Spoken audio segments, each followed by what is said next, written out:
Wake up, today's gonna be a good day. Wake up, today's gonna be Hello everybody, Marlene, aka Snow Gardener 307. We are here for Back to the Basics today. And so I was just working on my own budget and thinking about our video today and deciding exactly what we needed to talk about. So one of the things, I just recorded a video for my unstuffing of my wallet, for tracking my expenses, for seeing how much I spent. This is by far, I think, one of the most basic things that you can do. You've got to track what you spend. You've got to come up with a system on how you're going to track it. So I have done many things over the past 5 years, but if we go all the way back to the very beginning and the basics, we go back to a notebook. That's right, you guys. It does not matter what kind of notebook it is. Some form of paper or something like this, just writing things down. And no, this isn't my tracking, you guys, but just pieces of paper, right? Pieces of paper, a happy planner if you want with plain paper, a spiral bound notebook from the Dollar Tree, whatever you need to do. You don't need to spend money to budget. And when you're in the beginning of your budgeting journey, I encourage you not to spend extra money on things that aren't needed. And of course, this is coming from somebody that is now making my living off of budgeting content as well as budgeting products. But you guys, you don't need to support creators and ruin your own budget. And you guys, my hair is driving me crazy today. You see all those flyaways? I think I need to go on TikTok and get one of those little brushes. Anyway, sorry, squirrel moment again. But let's talk about what I used to do. Let's talk about things that I've done in the past. Let's talk about what I do now. Because 5 years later, you guys, it is completely different. I had no idea that I would be where I am today at 5 years. I've said that many times. Back at the beginning, I did cash-based budgeting. How many of you guys right now are doing cash-based budgeting? No debit card, no credit card, nothing like that. Let me know down in the comments if you are a cash-based budgeter. Now, obviously, I still use cash. You guys know this. If you watch my channel, if you watch my videos, I use cash. All of this cash is going back to the bank. So obviously, I do things differently than I used to. Before, I had my wallet and I had envelopes. And in the very beginning, we're talking envelopes, you guys, from the Dollar Tree. We're talking white envelopes. I didn't have anything fancy. I then upgraded to the Budget Mom. I bought her download kit and started using her forms. And also she had free envelopes that you could get, that you could cut out yourself and you could glue together. They were pretty. They had pretty designs. They made me happy, right? And I think that that's one thing that you need to make sure is that you need to find a system and tools that make you happy. I rewarded myself with budgeting things when I did a good job. So that was one thing that kept me motivated. But that brings us to another basic. What are your whys? Why do you want to budget? Why do you want to get out of debt if that's what your goals are?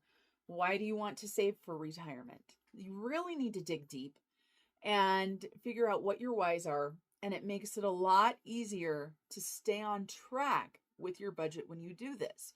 For me, of course, when I started 5 years ago, I had 2 teenagers and my budget was a hot freaking mess, you guys. It really was. I talk about this all the time.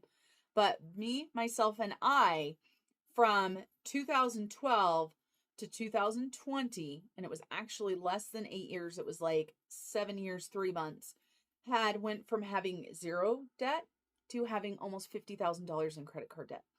I wanted to show my children what I could do. I wanted to be a good example for them. And that was my main why. Of course, my other why was I wanted financial security. I didn't want to have to worry about paying the bills every month when my paycheck came in. And you guys, I made plenty of money. It was ridiculous. And so I am fortunate that I got things under control before I got past due on any bills or before I missed anything. So I am fortunate for that. So You need to figure out a system that works for you, for the tracking like we were talking about, get those whys. So for the tracking, in the beginning, I wrote it all down on a piece of paper.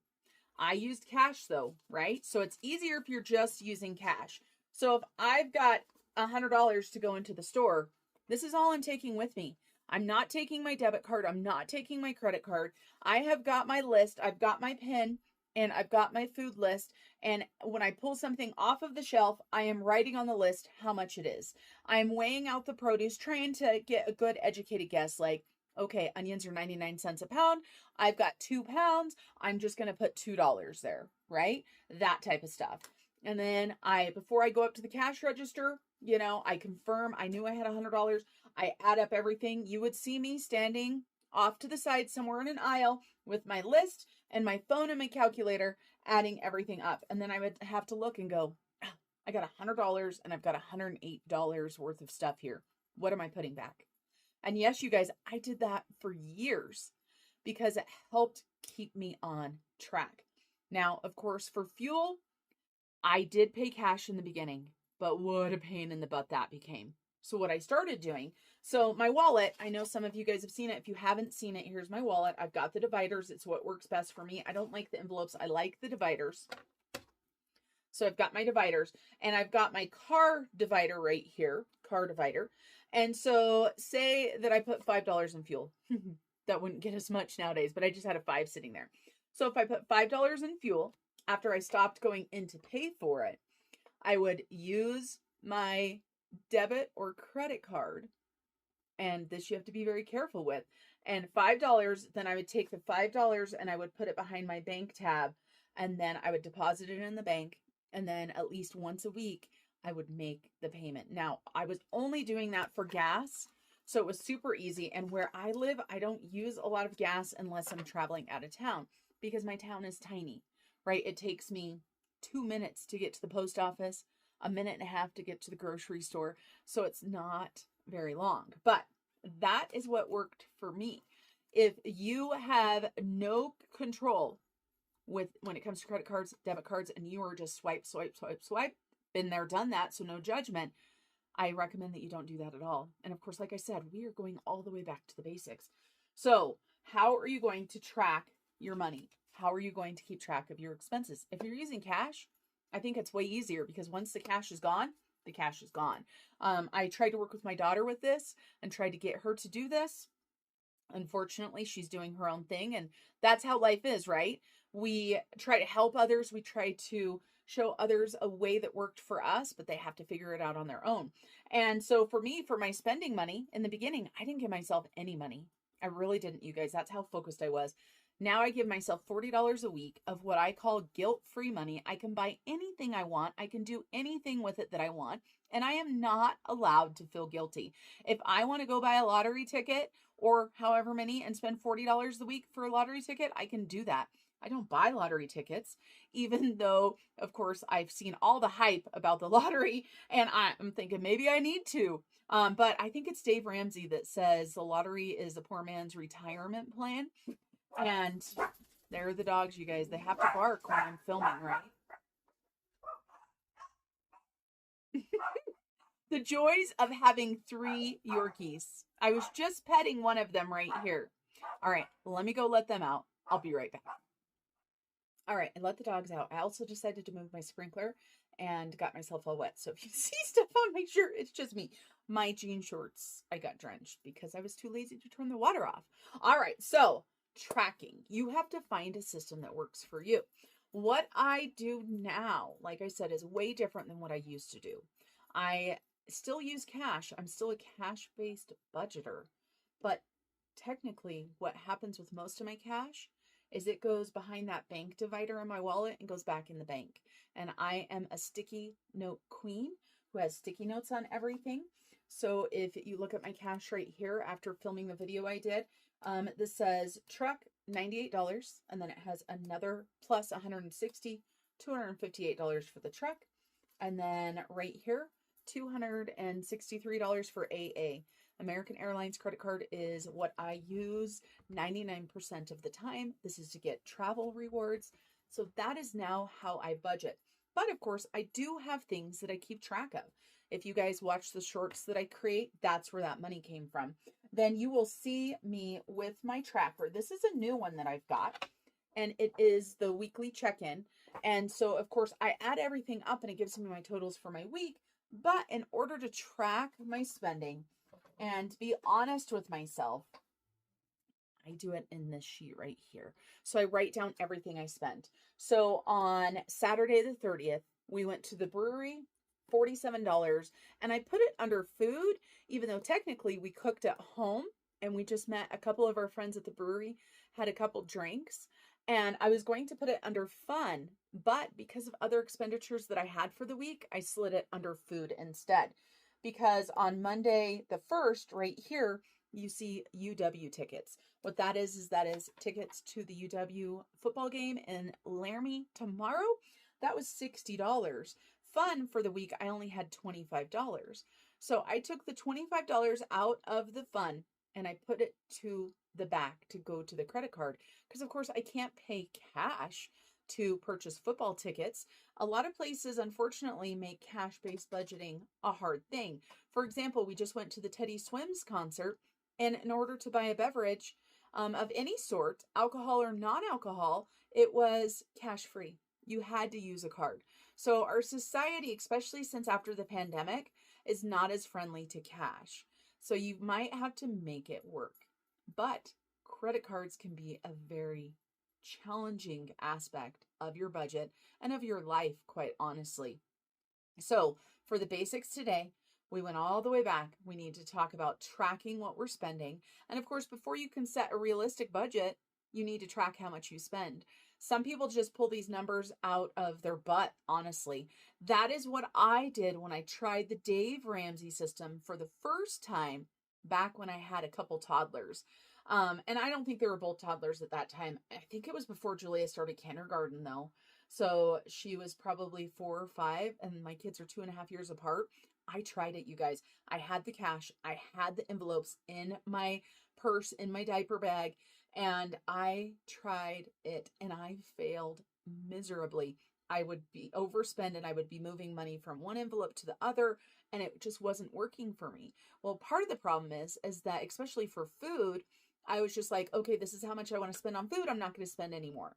That may not be realistic. I see that happen so often with people's budgets where they're like, I want to spend $500 a month on food, and they have a family of 10 and they are not home cooks. So they have, a lot of things that they purchase at the store that are expensive, convenience foods. I know a lot of times people say it's more expensive to eat healthy than it is to eat convenience foods.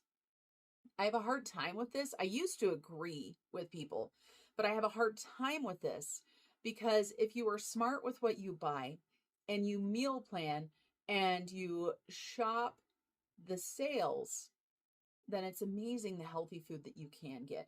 Now, I understand, don't get me wrong. If you guys watch my grocery hauls on my other channel, I do buy convenience foods, but I don't buy them at full price, like cereal. I'm always buying cereal. I love cereal. Do I eat cereal for breakfast? Usually not. It's like a snack or a dessert, and I try to minimize it. But I'm not buying a box of cereal for almost $8. That is not happening. Not going to do it. I am going to buy a box of cereal for $1.99 or 99 cents like I just got not that long ago. And I'm not going to pay $10.99 for a pound of chicken breast, but I am going to stock up and buy 10 pounds of chicken breast when it is on sale for $1.99, even $2.99. And so I think that is where a lot of the struggles are. I was talking to my hubby about that the other day, about helping my son, because he is now out on his own, with meal planning and learning how to cook, right? Because he did some of that around and he watched me do it and everything, but I feel like I dropped the ball and didn't teach him enough. Because if you're not taught how to grocery shop and you make a list and you meal plan and you make a list and you go to the store and you're just throwing stuff in your cart, you're going to spend way more money. And we waste so much food in the United States. It's not even funny. I find myself doing it still too. I will buy those clearance things from Smith's and I'm like, all right, we've got 3 salad kits. I can do that in a week. And then I will end up eating 2 of them. And by the time I get to the third one, I'm like, this doesn't look so good. Sometimes it's just lettuce and I'll add that. But we need to go back to the basics as far as that goes as well.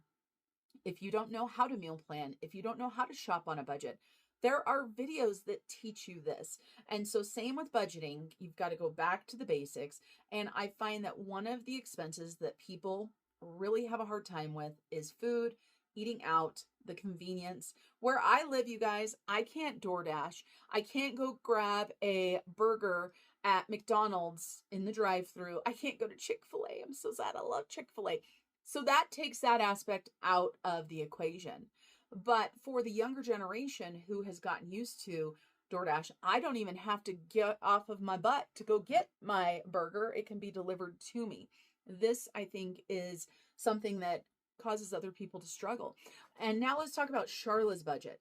So, because when she was talking about her budget and stuff, food and eating out was one of the places where she focused on it. And she was able to cut back quite a bit. Now, I'm going to remind you guys about Sharla's budget and about her family. So just in case this is your first time here, I'm going to scoot over a little bit so we can put Sharla's budget sheet up here when we need it. Sharla has a family of 4. She has 2 teenage boys along with her husband and her. And Sharla's budget for food is only right now $125 a week, you guys. So for a family of 4, including 2 teenage boys, Sharla is doing it on $125 or less. That is her goal, right? If you've watched her budget, she's had some weeks that she's done really good and been under. She's had other weeks where she has been above. Now, I know ideally Sharla would like more money for food, but we reworked her budget a little bit. We talked about what she needs, what is making it hard for her to reach her goals within that category. And one thing is, some people, they categorize everything together as far as if I go to the grocery store and I buy food and I buy toilet paper and I buy some Ziploc bags and I buy dog food, that's all under food or groceries or however you want to categorize it. That's not how I do it, you guys. I've got my food category. That is for all food, eating out, beer at the brewery, whatever we need to justify, right? That's how I do it. And then I've got my Sam's Club. That is a separate thing. Now that's just a monthly thing that I do. My husband and I each do $100 to that. So we've got $200 going into Sam's Club every time, because I just did a grocery video where I showed how much stuff is at my store. I'm not buying it there. So that is one thing that Sharla talked about. She says, I really want some other categories. So let me go ahead and put Sharla's budget up here. We're going to talk about it. But your food and your spending that way really is in your control. The price of things are not in your control, but what you purchase and how you decide to spend your money is 100% in your control. So right up here, you're going to see Sharla's budget. Now, one of the first things you're going to notice is that the income is lower than it's supposed to. And she has a note up at the top that says hubby was sick. So her husband, instead of having a check that was over $1,100, had an $846 check. Sharla did have a little bit extra on her check of $15. I am glad that Sharla had a check that was high enough. So right off the bat for our budget, we're starting out $250 or so short. I don't know the math, you guys. I didn't figure it out. So Sharla's got to make it work. This is the money she has. These are the bills that she's going to pay. So how is she going to make it work? And that's one of the things that you've got to figure out for your budgeting yourself. You've got to make it work, right? You've got to make it work. So let's go down to her bills. So she had to finish putting $600 to the mortgage so they could pay their mortgage payment. Sunbit, $85. This is a dental bill, I believe, dental, medical, something like that. Netflix, insurance. This is vehicle insurance. Water for the home. We've got Wayfair number 1. Still working on that Wayfair number 1. And the more Sharla digs into the Wayfair number 1, the more she realizes how predatory these pay in 4 or these payment no interest if you pay it off in a certain time really are. And we've got Capital One Platinum, Capital One Cabela's, Care Credit, and then she also put on there that they needed a new tire for $87.92. So there is another expense that came out. So right there, you see that the bills were supposed to be $1,272 and some change. Instead, they were $1,360 because of that tire. Now, Sharla can put that tire wherever she wants, right? She could have put it into the bills. She could have put it into sinking funds, anywhere you want. It's your budget. So let's go down to our envelopes /digital. And I say /digital because, of course, I have digital categories, as does my husband. So a lot of times when you see these budget kits, they have evolved because of what I am using. If you look down here, everything was on par. Her food was a little bit under, so $123.72 there. And you can see that Marlene made an addition mistake. I told Sharla, I said, double check my math. And so she found that mistake right there. And so now, though, Sharla only has $52.56 left instead of having $400 and some like we were hoping. So if you look through the sinking funds, you're going to see that there is nothing there for sinking funds because there's no money, no extra money going to debt, but she did go ahead and put an extra $50 for her emergency fund. So she now has a balance of $650 for emergency fund. Let me tell you why Sharla's budget does not correlate or match, besides the change in income, why it doesn't match what the August budget was set up for. If you have been around, then then Sharla at first said, I don't want to get an emergency fund. I want to focus on getting Wayfair 1, 2, and 3 paid off, and then I will get an emergency fund. Throughout this month, Sharla realized that she did pay off 2 and 3, but she had a lot of things popping up and she didn't like not having any money. So she backtracked and changed her mind about wanting an emergency fund. And you guys, this is how budgeting works. I talk about this all the time. Budgeting is ever flowing. It's ever changing. It doesn't matter where you're at in your budgeting journey.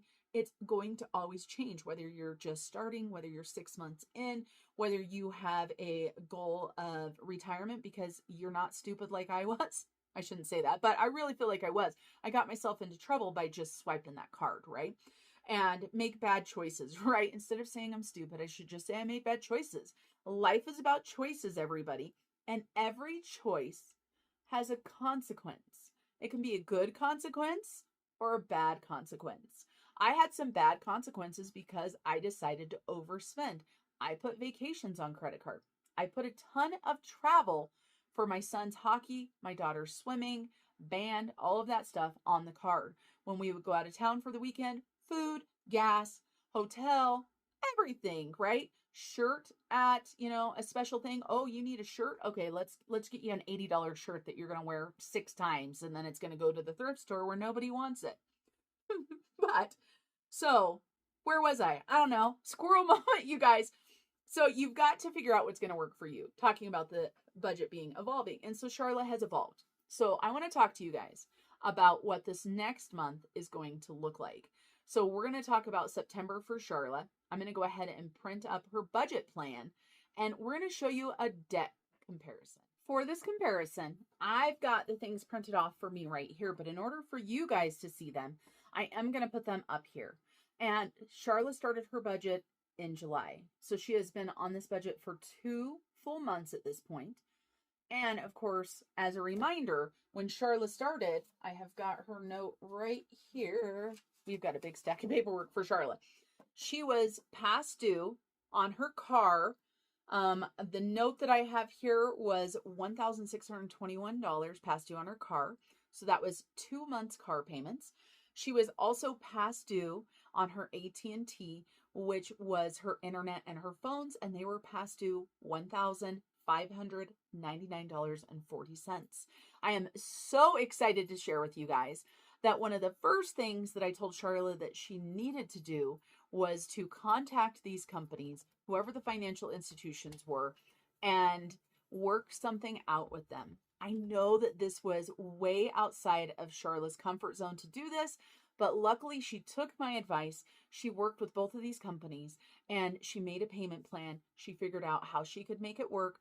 Super excited to tell you guys, AT&T all caught up. That's right, you guys. In less than 2 months, Sharla got that almost $1,600 that she was past due caught up. Her car payment, still a work in progress because her car payment is $800 and some, so she's still got to pay that. But she is paying extra. It looks like her car payment is going to be back to normal in November. But this made her budget easier. So her car payment is $810.64 normally. And right now she's paying $1,080.86 to get it back up, caught up. To get it caught back up, she did have a couple car payments, I believe, 1 month to make it work. But you guys, if you find yourself in that situation, you've got to reach out to the financial institution.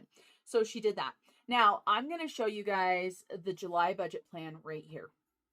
Now, this is the budget plan. If you want to look at it in detail, just, pause it, zoom it in. Now, I'm going to take just the second column. I'm going to divide it in half right here so you guys can see what we were working with credit cards and pay in full.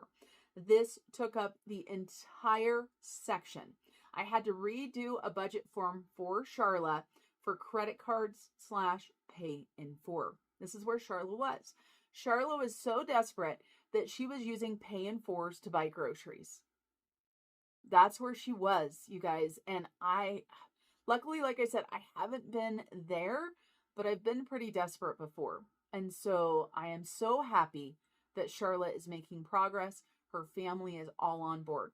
So this was July. That's all of the pay in fulls.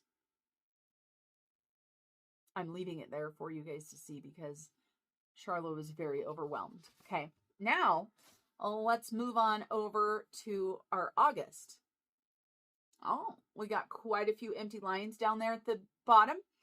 And of course, you look right here, and I'm going to zoom in again.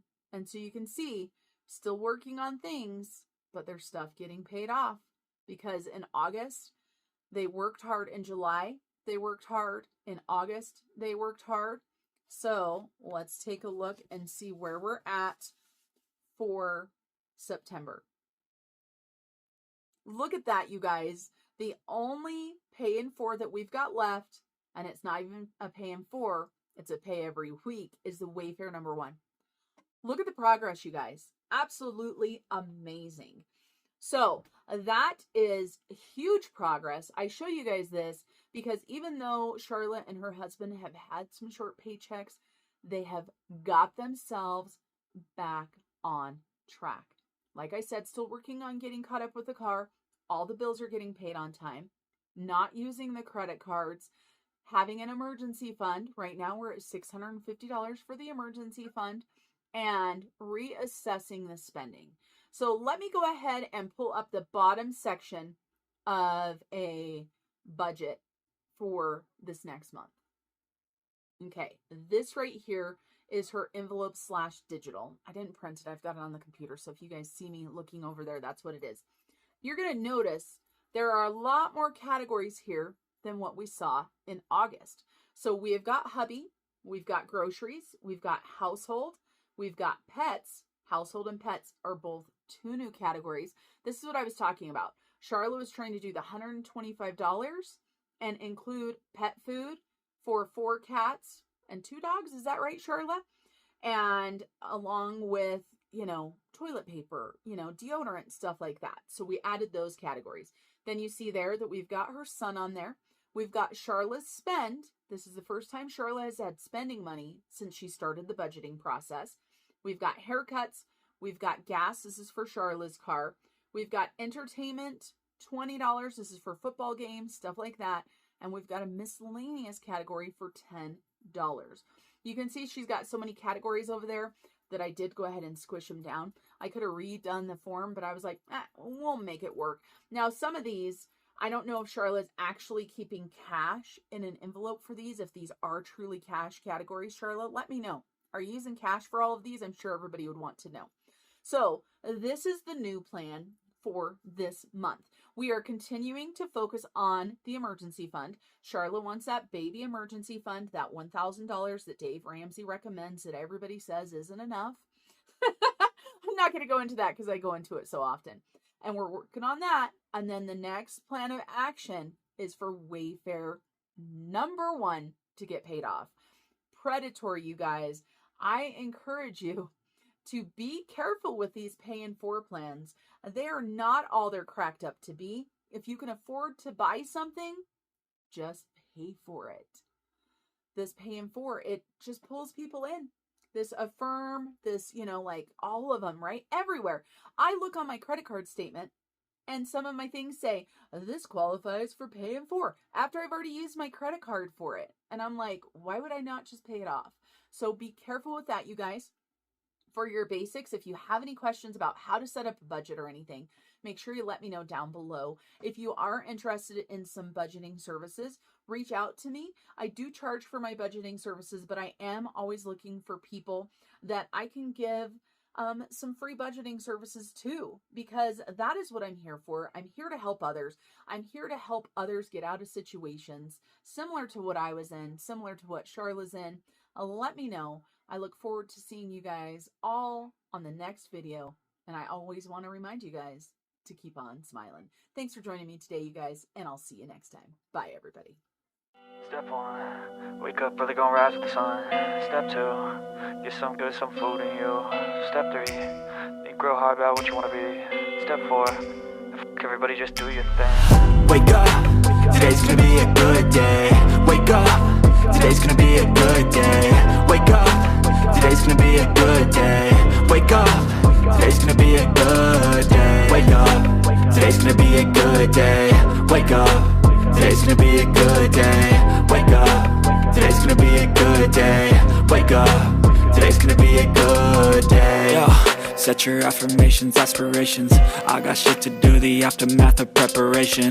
Good food, good mood, blood in circulation. One step at a time, yeah, that's how you make it. Set a goal you control and the steps you take them. I try to pick one thought, have some concentration. And if I make a mistake, it's called education. I try to do this every day, call it replication. Wake up, today's gonna be a good day. Wake up, today's gonna be a good day. Wake up, today's gonna be a good day. Wake up, today's gonna be a good day. Wake up, today's gonna be a good day. Wake up, today's gonna be a good day. Wake up, today's gonna be a good day. Wake up, today's gonna be a good day. So life ain't easy, yo, I think there's a reason though.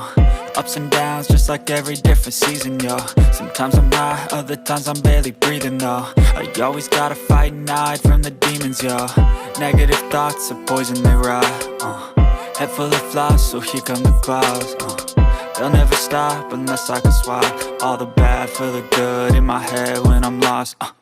Yeah, so I'ma fake it till I make it. Positive thoughts are overtaken, I got patience. One day at a time is how you operate a cadence. A flow, you grow, you show yourself a foundation. Stay away from all the shit that causes temptation. I know that I like to do it cause it's sensation. I live my life in my head like a narration. Don't expect greatness, do my best, man, I'll take it. Wake up, today's gonna be a good day. Wake up, today's gonna be a good day. Wake up, today's gonna be a good day. Wake up, today's gonna be a good day. Wake up, today's gonna be a good day. Wake up, today's gonna be a good day. Wake up, today's gonna be a good day. Wake up.